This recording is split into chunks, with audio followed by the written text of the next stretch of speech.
All right, we got this. All right, everyone, let's go ahead and get started. Welcome. All right, sorry for the technical difficulties, but now that that is solved, I am super excited to introduce Bodgan Pasaniuc. And I have been a huge fan of Bogdan's work for a very long time. And if any of you have used things like TWAS or Painter, those are all products of Bogdan. And he's been really a pioneer in statistical genetics methods, doing things for GWAS and fine mapping and TWAS and polygenic risk scores. And especially I'm excited about his work looking at admixed populations. And I'm excited that he has even changed the title of his talk to focus on that today. And so I know many of us have been excited for Bogdan's talk for a long time. It's almost like a standing room only attendance. So with that, let's welcome Bodgan. Thank you so much.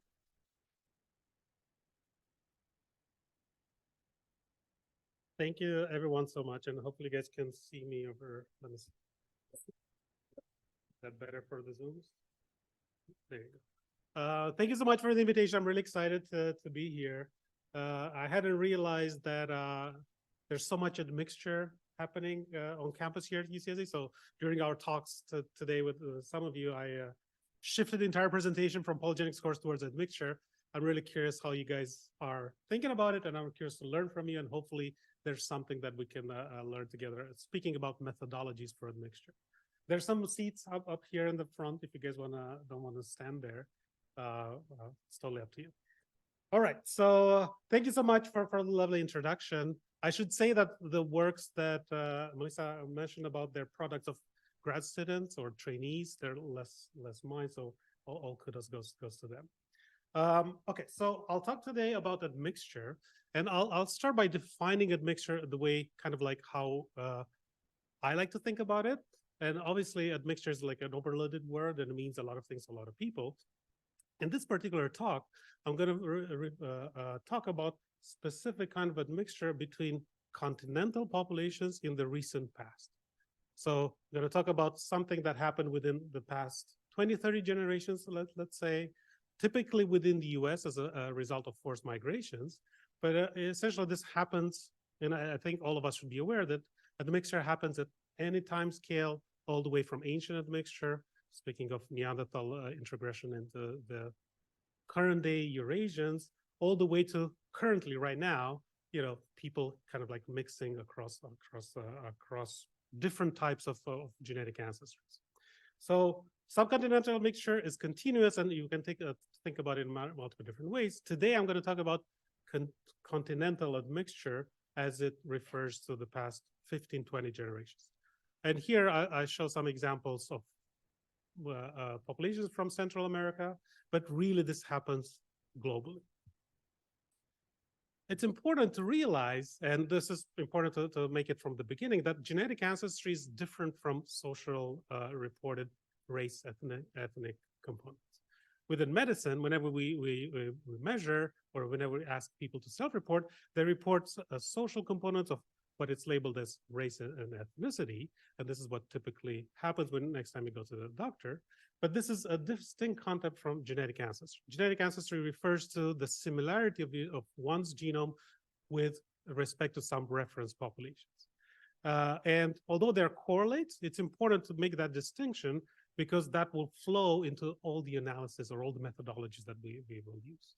So unless I'm talking about self-reported, most of the talk today will be about genetic ancestries, and moreover will be genetically inferred ancestries, which comes down to also including some methodology that we use to infer that.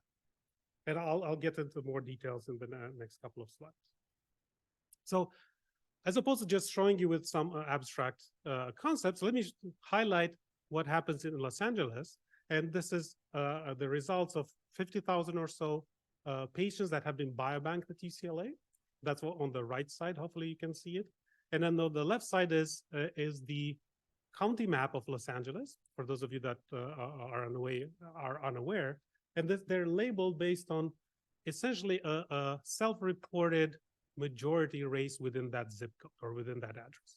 It's kind of a very poor metric for diversity, but it showcases how diverse and how colorful that plot looks like. On the right side, you see the distinction between genetically inferred ancestry, that's on one side. So this is a Sankey diagram, it's called, essentially links every patient in this case. So there's 30,000 or so rows there towards genetically inferred ancestry. And this is one of your favorite methodologies to infer based on their genomes. And on the right side is the self-reported ancestry. And what you see there, you see broad concordance between these two concepts, but they're marked discrepancies. And the big discrepancies, you'll see that they're mostly in subgroups that are labeling themselves as more admixed. You see that the admixed American on the top, so these are individuals that if you run an admixture, if you run a principal component plot on their genomes, they will cluster together with individuals that are, let's say, within that traditional self-report as Hispanic Latino within the US. And you see on the right side that part of these individuals self-report as Hispanic Latino white in the medical records, some other report as unknown, some other report as other, again, showcasing how distinct self-reported concepts are from genetically inferred ancestry. The key part, and this is really one of the big challenges I think that we all have as a field, is that there's underrepresentation in genomic studies of individuals of various non-European ancestries, and admixed populations are particularly underrepresented.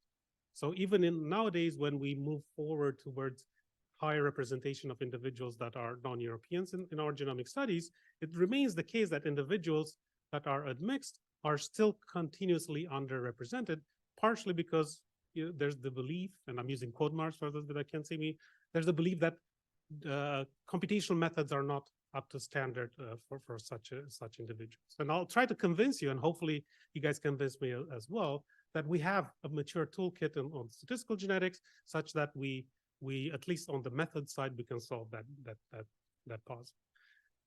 This underrepresentation has big implications. Roughly 1 1/3 Americans nowadays in the US Census report as being admixed, and that's projected to be roughly 50% of all Americans within the US reporting as being admixed in some fashion. So it impacts a lot of people, and this is just within the US and impacts a lot of people across the globe. The interesting part about admixture, and I'll just briefly highlight, without going into lots of details, how we can model and think about the admixture process. The simplest way, or the standard way, or the step one way, is to think about two distinct populations that have been put together, and they have offsprings that are admixed. So they have their genomes. The key feature is that their genome is a mosaic of blocks from these ancestries. In this cartoon plot here, there's red populations, blue populations, and then individuals that have admixed genomes. That process introduces variation across every individual in the population. So that's a trademark of admixed population. On the left side there, you see a principal component plot with a bunch of individuals from various different ancestries. And you'll see that admixed individuals, or African Americans in that case, they form a line between a genetic ancestry cluster of European and African. So that's a trademark of admixed genomes, meaning that every individual has a unique position or a unique percentage of their genome that comes from a European ancestry versus African ancestry. On the right side, you see that variation varies. It's not only about individuals, but it's also about populations. So you see there, different populations as surveyed in that nice work. You see that every dot there is one individual, and it's color-coded based on their ancestries, as referred to the genetically inferred ancestry. And you see that different populations, they have different amounts, average in the population as well as across every individual. So this variation, for a long time has caused people to think that we don't have methodology, but I'll try to convince you that we can do really exciting things by leveraging this piece of information. So again, let me show you how it looks in real data. Again, this is a UCLA where we looked at the Hispanic Latino cluster. I think there's that problem there, but I don't know. Is this better?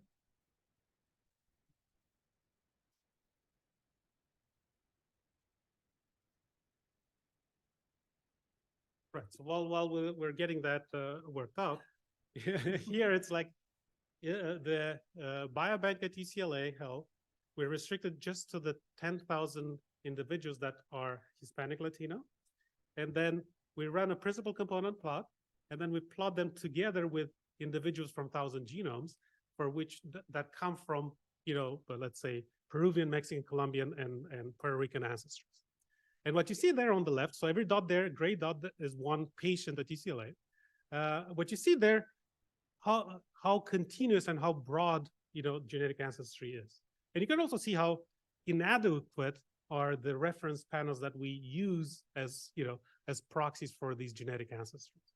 You see how every individual has like different amounts of, genetic ancestries as relevant as inferred here by principal components, but it gives you this idea that the genetic ancestry is continuous. And that kind of opened up this avenue of looking at proportions of genetic ancestries. So what you see there on the right is the proportion, so the same plot, but now it's color-coded based on every individual's proportion of Native American ancestry in this data. And what's really interesting here is that these proportions are relevant for medical traits. So when we ran an association scan between these proportions with lots of medical phenotypes, so this is, we typically extract data from medical records in what is called Phi codes. So these are ICD codes that are reflective of traits. And when we correlate those, we see tons and tons of traits that are for which genetic ancestry at the individual level correlates with this medical outcomes, right? And the example here that I'm showing is non-alcoholic liver disease. This is on the x-axis, you see the proportion of European ancestry, on the y-axis, you see the prevalence of that disease in the patients at UCLA that are from this population. That's not to say that genetics is, causal or it's explaining this difference in prevalence, because genetics, in this case, remember, it's correlated with social determinants of health. And in this case, probably a plausible explanation for most of these associations is that genetics tags some social determinants of health that we cannot really, or we don't have measured, that correlates with these traits. So coming back to the methodologies, hopefully I convinced you that it's a lot of interesting areas to look here. When we think about mixed populations, we have to think about the presence of causal alleles on different ancestry backgrounds. And in some simple case, this is an example of an individual that it's admixed between African and European genetic ancestries. And in this case, the interesting bit that we can model is the presence of these causal alleles on different backgrounds. And in the most general sense, we can think about these alleles as causing disease with different effects in a European background versus in African background. So in this red versus blue cartoon here. So from the beginning, we have to allow for these effects potentially being different. Why may they be different? Because there might be interactions between variants on these different genetic backgrounds. So ancestry comes with other alleles from the same ancestry, and that induces a G by G, let's say, a potential for G by G. There could be G by E, so again, interactions with the environment defined by the genetic ancestries and so on. All those could make these effect sizes on traits be distinct on these ancestral backgrounds. Even if the causal effects are the same, so even when the biology is the same, there's still the case that the frequency of these mutations, of these causal alleles, varies by ancestry. So it could still be the case that the mutation frequency might be higher in one population versus the other. And in many ways, this is probably the most prevalent scenario that we can imagine. Variants have different alleles in different populations, which will lead to different variant explains or different impacts at the population level for those variants. And finally, we never really have the causal variants, and that's why we develop all these methodologies, and that's why we are, working closely, all of us, with our biologist friends that to find these mutations. We never really know the causal variants. So we're always just tagging them. We're always kind of like a little bit further away from the causal variant. And because we're tagging them, the taggability varies by population. So we're tagging them a little bit better in Europeans versus in Africans, and then that induces a statistically significant difference or heterogeneity at the tag variant versus the causal variant. Modeling all of this together can be done rather straightforwardly. And I won't show you with lots of math today in the interest of time, but think about it as you're modeling something like a likelihood ratio test, or modeling likelihood of the data. And now you have parameters that kind of define the data in a causal diagram, which is on the right there, versus the non-causal diagram. And then essentially by comparing them, that gives you an association test, or that gives you a way to identify which variants are associated or causal, if you will. So like I said before, there's allele frequencies that could vary. There's odds ratio. This is the standard way that you would run a GWAS, let's say. Because we can model local ancestry, you can partition them by local ancestry. So you can essentially have the exact same model with the exact same effects, but partitioned in the European chunks versus the African chunks for African Americans, let's say. And you can allow for the same causal effect size, but allow for different frequencies. That's what's being displayed here. You can model different frequencies, different causal effects. But probably Elizabeth Atkinson's paper, Tractor, is one of the most recent ones that has popularized this. The downside of this is that if the true causal effect is not different, you're paying the penalty of the extra modeling degree of freedom. So this is a trade-off, and I'll highlight some results in the next couple of slides where you might think about where to apply one model versus the other one. And then finally, one of the most exciting things that analysis that can be done with admixed individuals is what's labeled as admixture mapping. And these are essentially regions in the genome where you see an elevated ancestry proportion with respect to a particular trait.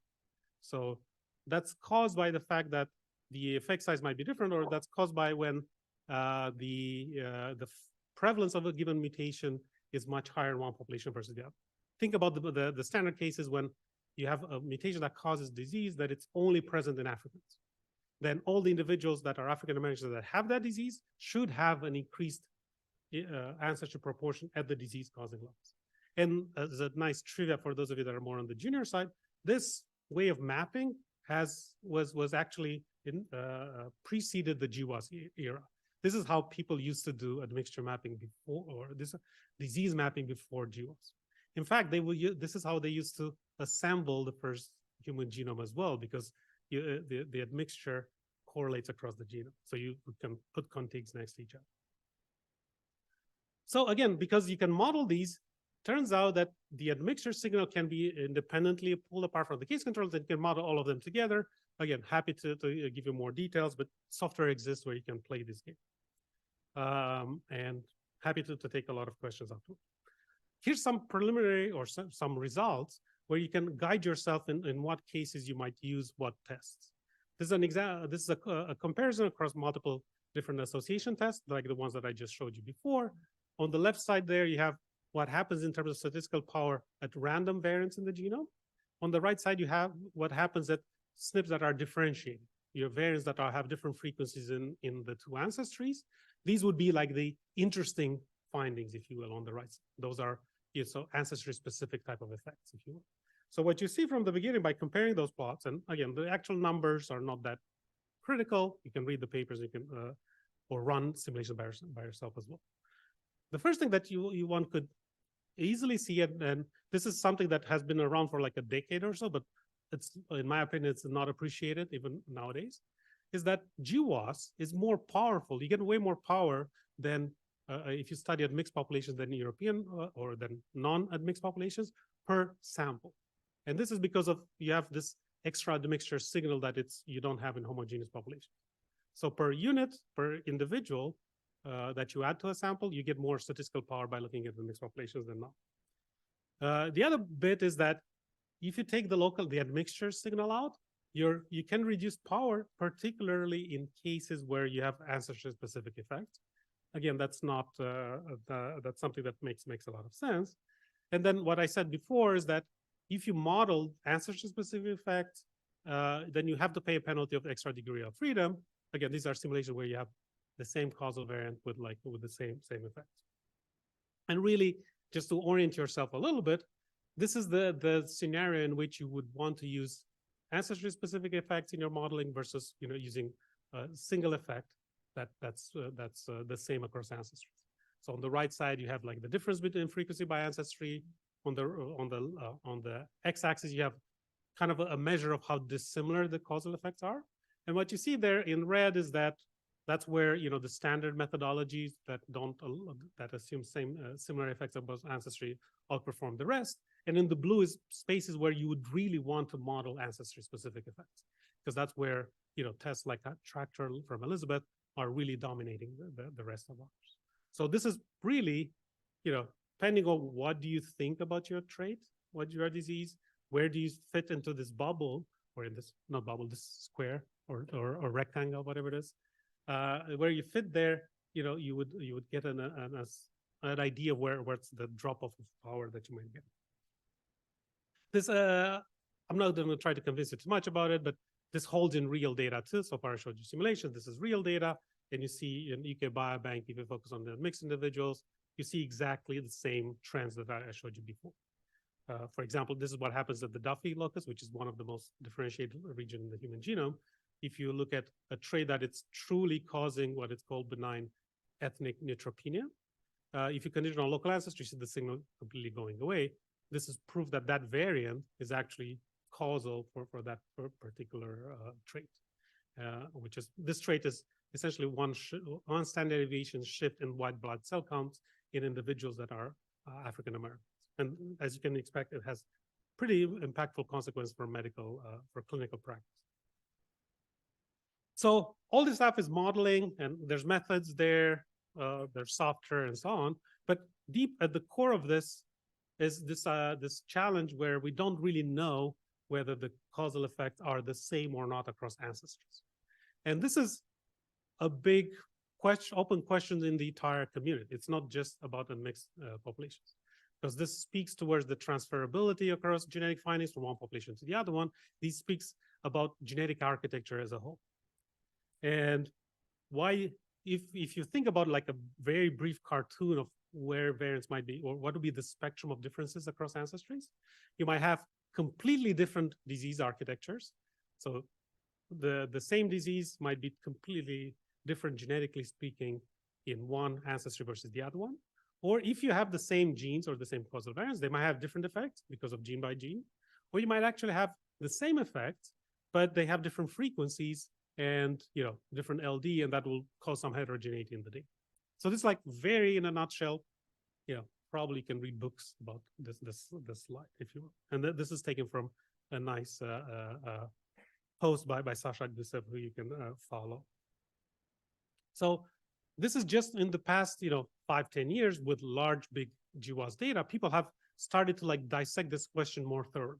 This has been tried to investigate for the past decades, I would say. But in the last 5-10 years, we have large data sets across multiple ancestries where we can actually compare these two. And you see here a bunch of papers that are comparing Europeans versus Asians, Europeans versus Africans, Europeans versus African admixed genomes, and so on and so forth, trying to tackle this question of whether, if I take an effect size in Europeans or in one ancestry, does it have the same effect size in other ancestries? The admixed populations offer the perfect, if you will, study design for measuring these types of effects. If you think about it, in admixed populations, you have these segments of different ancestries, and these alleles that may be causal operate in the same cell in the same individual. So everything else is corrected for. It's the same individual, so it's the same social determinants, if you will. It's the same cellular context. So you have the perfect study design to actually measure or contrast genetic effects on disease on these two ancestral backgrounds. So what's listed here in this plot on the top is the standard way to do it, where you take individuals from two populations, let's say Europeans versus Africans, and then you have to account for the fact that the way you measure disease is different in the two populations. And it sucks if you're studying psychiatric traits, because those are notoriously differently measured across different ancestries. So you have all this phenotype heterogeneity, you have the environment, you have all these things that are different between these two studies done. That's not the case if you're looking at admixed individuals. In admixed individuals, to a large extent, all these things are corrected for. So based on this, we developed a method recently where we looked at essentially pulling apart the local ancestry segments in African Americans and really contrasting the effect size on complex traits on Europeans versus Africans. And the test here, or the hypothesis, was, can we figure out whether the effect size on the European backgrounds are the same as on the African backgrounds in the exact same African European admixed individuals. And I'm mentioning African European because they're not necessarily African Americans. These are individuals from all sorts of biobanks. And once we have this, essentially, if we would have access to these measurements, we would just plot them, and we would throw a line or a correlation between them. And if that line is 1, essentially, then these effects will be the same. If that line is shifted in one way or the other one, then we could find statistically that the effect size will be different across ancestry. The way it actually operates is a little bit more sophisticated.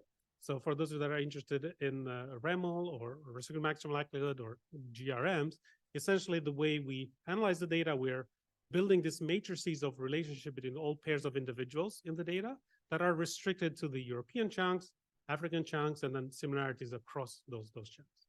And then we fit all of them with these parameters, rho and sigma squared, that gives you essentially the variance and covariance parameters for this estimate. So this R admixed is actually this correlation, the slope of that line that I showed you before. If it's 1, effect sizes are the same. If it's not 1, effect sizes are different.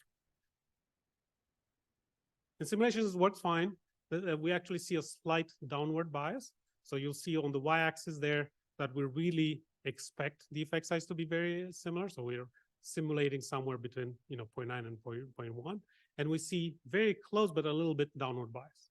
And the downward bias comes from the fact that we don't know the causal variance. So we simulate them, we mask them to the method, and we essentially this taggability kind of induces a little bit of downward bias. We analyze lots of data. Here's the slide of all the data that we analyzed across multiple studies. PAGE is a multi-ethnic cohort within the US that has that focus on cardiometabolic traits. UK Biobank, there's about 10,000 or so admixed individuals there, mainly from Afro-Caribbean regions. All of us, which is one of the most exciting data sets that's coming up online, where diversity is central to their goal. And there we looked at about 20,000 individuals, African Americans, about 10 or so traits. So the punchline of all this work is that the causal effects across all the traits that we looked at are very, very similar. So to the extent that we couldn't find a single trait where the effect size would be significantly different from 1 or lower than 1. So the meta-analysis there is 0.95. It is lower than 1, with a credible interval there. But the magnitude is so small that we think it's highly consistent with the fact that the true causal effects that we don't really know are very similar. Okay? So again, these are allelic effects. That doesn't say anything about the frequency. Their frequency could still vary by ancestry, but what this tells us is that biology, or if a gene causes disease in some way in one population, will cause the same disease in the same way in a different population, which is, it's very reassuring in many ways. So we believe that we operate in this paradigm, where it's the same effect across ancestries, and really the worry that we should have in general for common variants is different frequencies and different LD patterns. So that simplifies a lot of things. That doesn't say anything about particular examples where these effects might actually differ. I would actually argue that because most of the cases they'll be the same, places where the effect size will actually differ by ancestry are actually more interesting because they're outliers and they might indicate interesting biology. But to a large approximation, all the causal variants that are common and they're causal for common disease roughly will have the same effect in multiple populations. Okay, so that kind of prefaces a little bit about what we want to do next in general. So in general, we're at UCLA, and probably you guys as well here, we're interested a lot in projecting a lot of these findings toward personalized medicine, towards taking one's genome and trying to predict outcomes based on their genetics through this procedure called polygenic risk scoring, and then hopefully personalize or identify high-risk patients, personalize their outcomes, personalize their medication, all sorts of big words, I should say. We're not really there yet, but this idea that we could tailor one's treatment based on their genome. So one of the big caveats, and probably all of you guys have heard this, is that because most of the GWAS findings have been done in Europeans, there prediction power of all these polygenic risk scores decays across, or it doesn't work well across non-Europeans, right? And this is a famous figure from Alicia Martin et al., where they looked at a bunch of like a dozen or so polygenic scores. On the y-axis scale, you see relative performance relative to Europeans. So that's why Europeans are 100% there.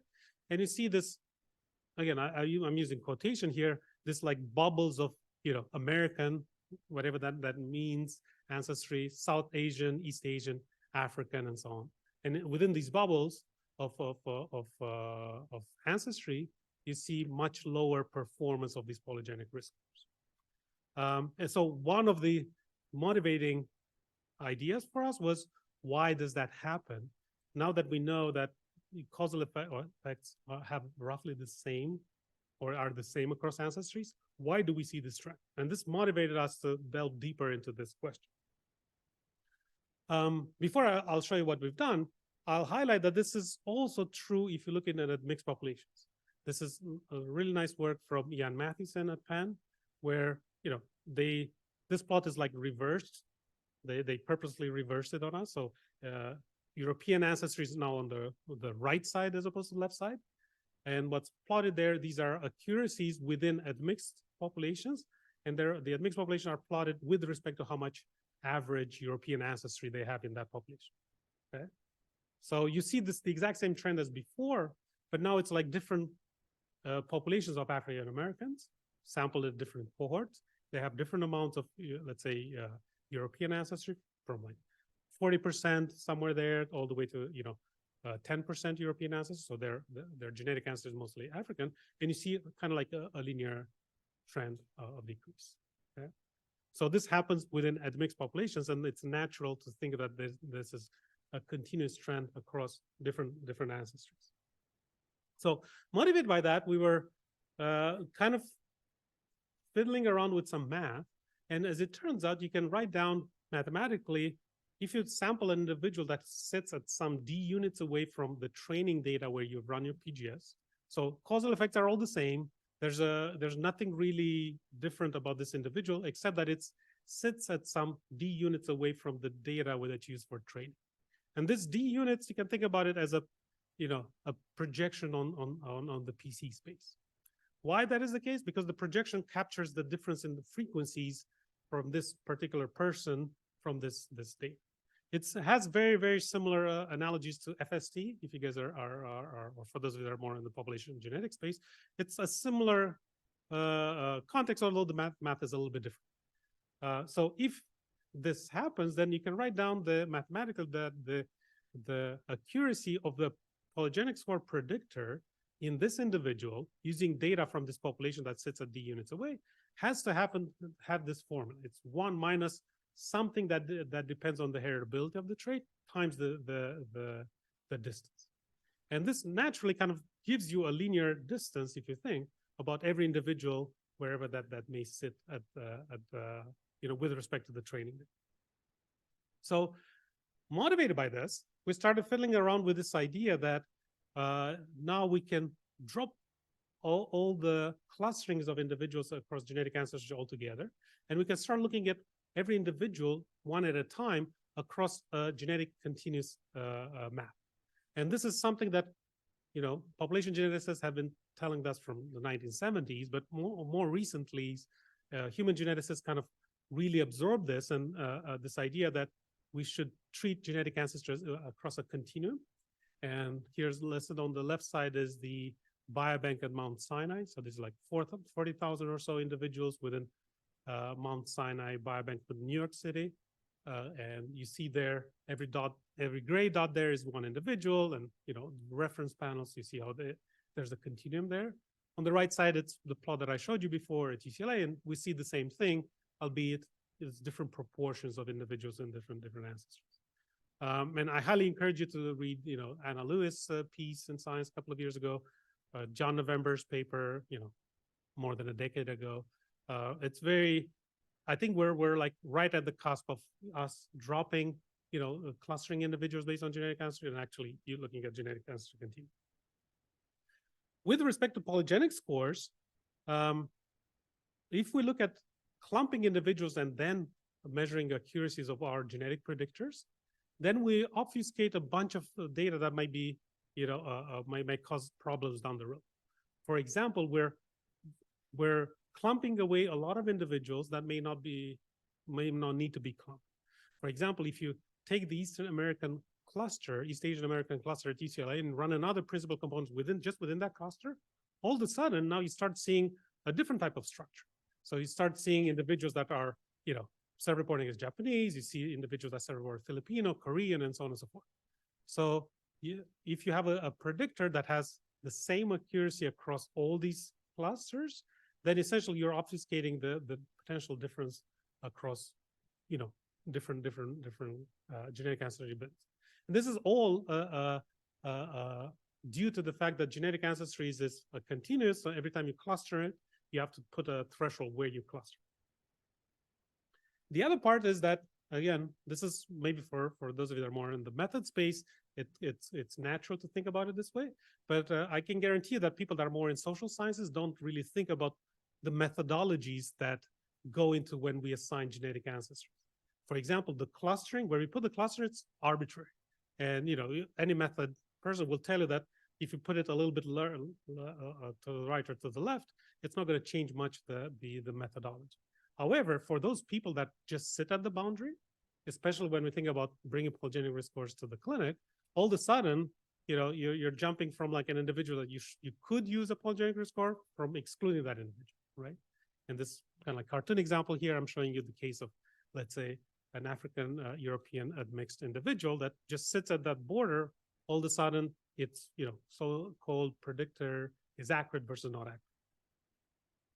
The other part, and this is something that kind of impacts, or I find it more appreciative coming from my trainees, and hopefully it's coming from you guys as well, is this idea that admixture is a continuous, happens at a continuous scale.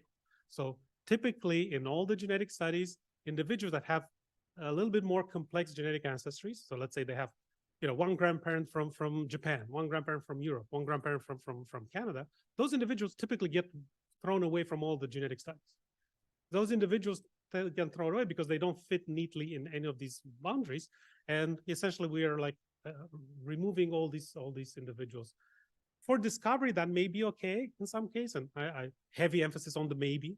But for, if you want to predict in all the patients in the clinic, that's not okay because you're excluding anywhere from 4 to 10% of all of your data, if you will.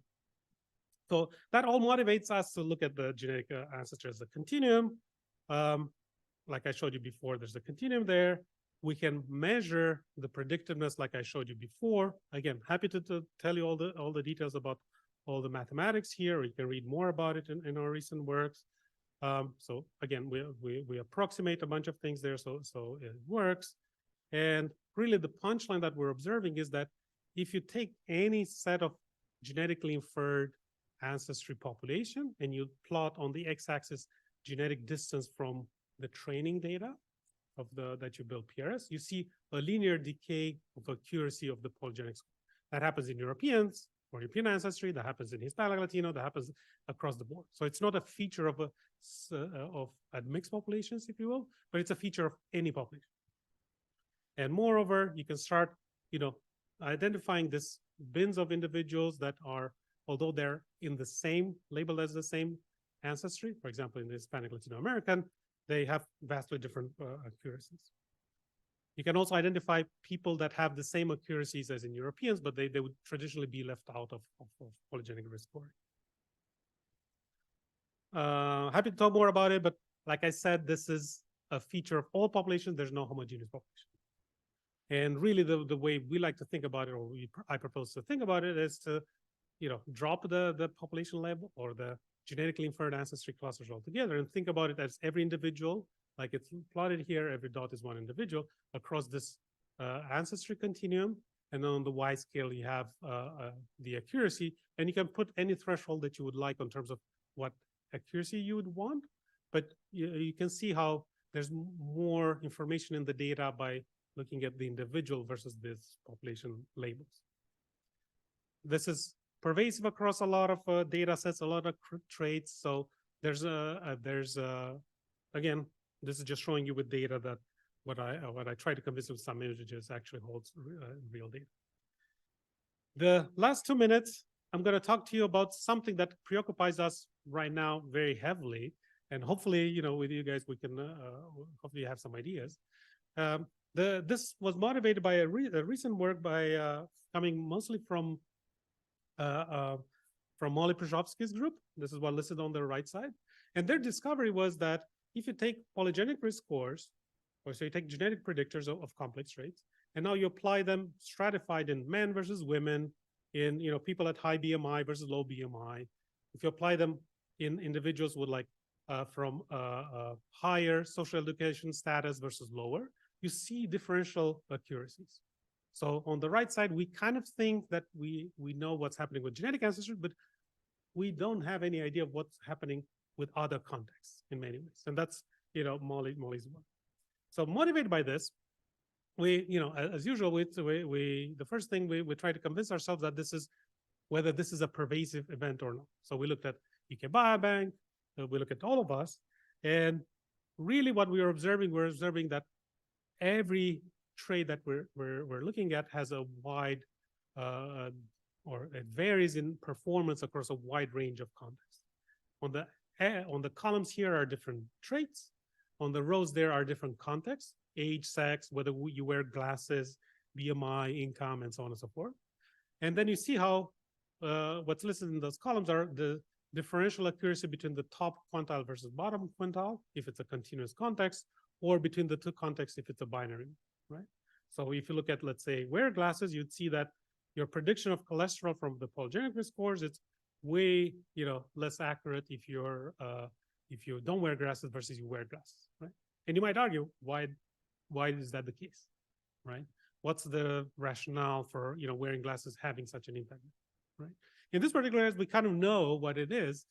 It's actually the age that impacts it, and wear glasses a proxy or correlates with whether you're old, more mature or less mature. I should use the words because I'm falling in the mature versus immature stage too. So wear glasses is actually just a proxy for other things like age, right? And you can argue that maybe other things are proxies over there too. And we don't really have the right social determinants of health, although we have deprivation index and income and so on and so forth, right? But it's very, very concerning to think about. We take this so-called accurate predictor of whether you're going to get disease at birth, and then see that this stratifies greatly with things that may cause inequities, way more than genetic ancestry. Okay? So we ask the natural question: is all of us doing a good job of sampling all these different social determinants of health, or this diversity, such that if all of us is doing a better job than UK Biobank at sampling diversity, we should see a much bigger impact of the context, right? And that's exactly what we see. So here on the right side, you see the same type of plot, but at all of us, and you see how age, sex, PCs are proxies for genetic ancestries, all have a big impact on the performance of a genetic predictor of polygenic risk scores. So based on this, we thought about what's a way to solve this. One side is to understand biology and try to get whether those effects truly vary by different contexts. So that's one angle, but we're less biologists than others, so we didn't take that path. The other path is to try to solve it through machine learning. So here, what we're proposing to do is to take a biobank data like UCLA, where you would apply these methods, and treat the patient population as kind of like the calibration data. So we take this polygenic scores, we take the UCLA patient data, we calibrate them, and by calibrating, I mean if you have in a context, red context here, the accuracy is higher, then the credible ranges are lower. That's what's listed there. So let's say in this case, your prediction of LDL might be more precise than in the blue context where the accuracy is low.